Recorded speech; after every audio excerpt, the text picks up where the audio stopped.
পাঞ্জাবি আপনার আন্ডারে ষষ্ঠী সপ্তমী দিলাম। হ্যালো দাদা, আমার দুদিনে হবে না, আমার ষষ্ঠী থেকে দশমী সব চাই। মানে আমরা কি সারা পুজোতে আলমারিতে চুরি করবো? হ্যাঁ তাই তো। কি তাই তো?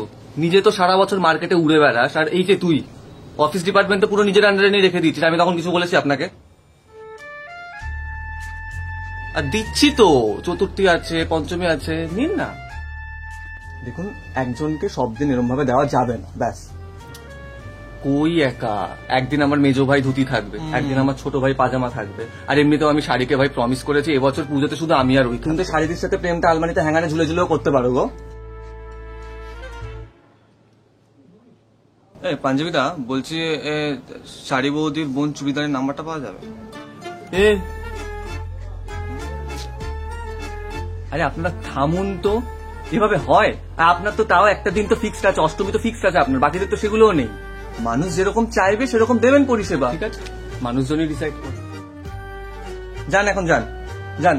হ্যাঁ, কোথায় যাবো? কোথায় আবার? আপনাদের মতো স্টাইলিশ জামা কাপড়দের ঠিকানা স্টাইল বাজার।